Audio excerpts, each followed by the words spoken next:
Joy will always bring out the best in you. I'm going to give you the benefits of joy. It makes you younger. It increases DHEA, the youth hormone. That is the mother hormone for all the other hormones. It enhances your immunity. It changes your metabolism. Haven't you noticed if you've ever traveled somewhere and you're really, really happy, you can eat differently and lose weight? People often say they go to Italy and they're having a wonderful time because the food's so amazing and they actually lose weight. Have any of you had that experience? Right. Okay, the food here is really fantastic. I haven't figured out a way to, lose weight with it yet, but maybe, more Italian something. I don't know what. Joy creates success. Success doesn't create joy, by the way. Joy creates success. Joy enhances creativity and intuition. Joy makes you irresistible, quite frankly. Remember, it's that virtual Viagra thing. Okay, point 4, joy is a challenge because we don't trust it. Okay, so if I go up to you and I say, how are you? Fine. You fine? Okay. How many people say, not bad, I've been better, I'm still standing, I'm adequate? We're terrified of saying, I am fabulous, because everyone will think you're retarded. Right? They really do. I have a friend, Dr. Ed Taub, and he told me a joke. He says, Jewish telegram, start worrying. Details to follow.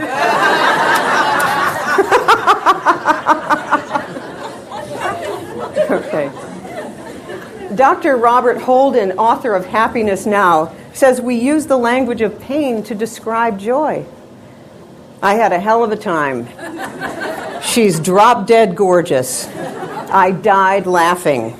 Let's get wasted. This is to die for. It's wicked good. That's what we say in Maine. It's wicked good. All right. It was damn good. Or have you ever been told you're having too much fun? You're having too much fun. Okay? Sinfully good. I'm dying to see you. You see how that works in our minds? I want to go over with you something that Woody Allen's character said in the movie Love and Death. To love is to suffer. To avoid suffering, one must not love, but then one suffers from not loving. Therefore, to love is to suffer, not to love is to suffer is to suffer. To be happy is to love. To be happy, then, is to suffer. But suffering makes one unhappy. Therefore, to be unhappy, one must love or love to suffer, or suffer from too much happiness. I mean, does this make sense to you? We really, truly don't trust joy. Ego. Ego means everything good is outside. E-G-O. Everything good is outside. Ego. It's a lie. But the ego is always on the make. Always on the make. The ego always wants to be right, but it will never make you happy, ever. And I want you each to look at your addiction to struggle. Mine is amazing. It's amazing. If you ask me to do something pleasurable for 5 days in a row at a certain time, I will come up with a million reasons why I really shouldn't be doing that. Because I have other things that are more important that I need to do. Do any of you feel that way? You feel guilty if you're having too much fun. Okay, so I want you to really understand that that is the biggest problem with joy in this culture. We don't trust it. Because you've been told that hard work is what gets you where you want to go. Now remember what I told you at the beginning. I spent the first half of my life learning everything that can go wrong with the female body. I know the path of pain really well, and I know where it leads, to more pain. That's the only place it leads. The path to joy is joy. Now, it leads to something interesting with nitric oxide, by the way.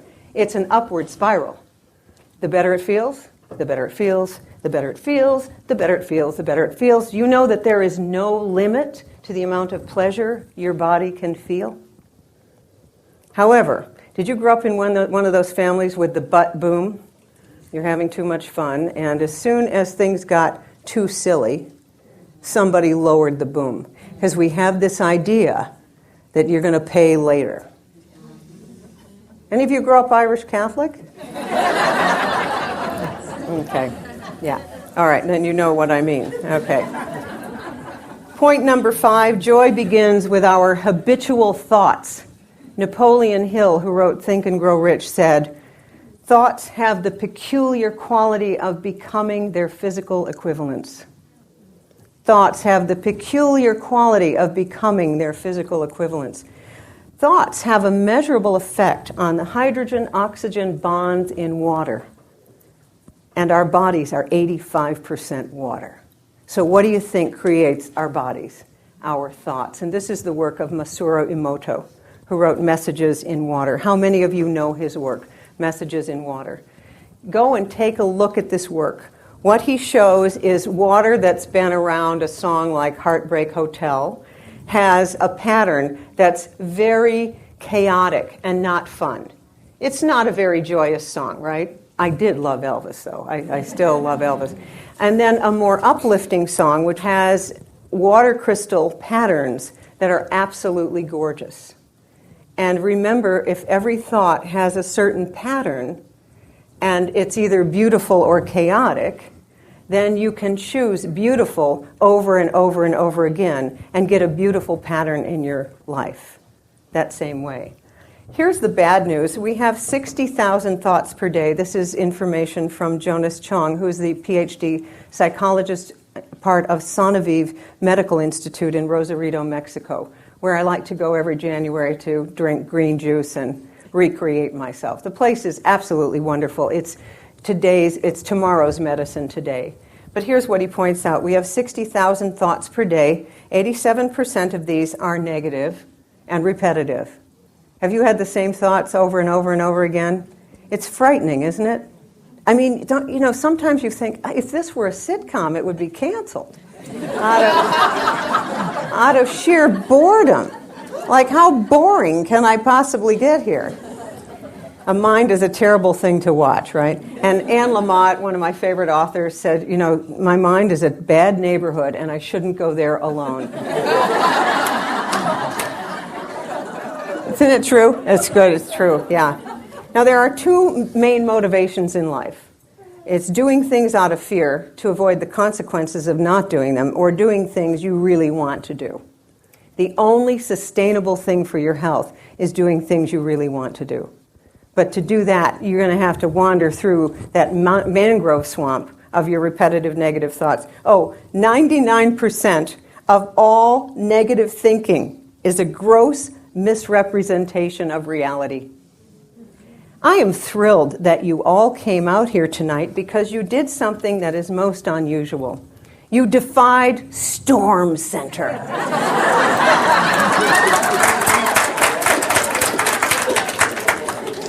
I mean, it is unbelievable to me, Storm Center. They start in. Melissa told me that she got calls a week ago. Are you thinking of canceling? I said to her, I am not going to cancel if I have to take a dog sled up there. Plus, I know the people who get there will be the right people. And look, you all came. This is like a miracle in this day and age. I grew up south of Buffalo. Okay, this is where I get my struggle mentality. Because if you grow up, where they have 7 feet of snow in like 2 hours, you don't let snow do anything. You pray that they'll cancel school, and they never do, So, I'm not a weather wimp. And I have a particular feeling about people who listen to the news a week in advance and decide what they're going to do, because 2/3 of the time, 90% of the time here on the coast, they're wrong. Remember, 99% of negative thoughts are unreliable. Most of what you think is going to happen does not happen. So I offer you a new religion, undoism. Undoism is to undo your blocks to joy. Undo your blocks to joy. And that involves looking at your thinking and understanding that this is your mind. This is your mind, this is your mind, this is your mind. It's a bad neighborhood, there it goes. I better call Diane, my mind's going down the tubes. I can get myself into a swivet, and I sometimes use tarot cards to make decisions, but when I'm in a bad state, the tarot cards are invariably bad. I can't even rely on the tarot cards, really, I can't. So I have to call Diane. She'll say, you should call me. Next time you're going down the tubes like that, you call me.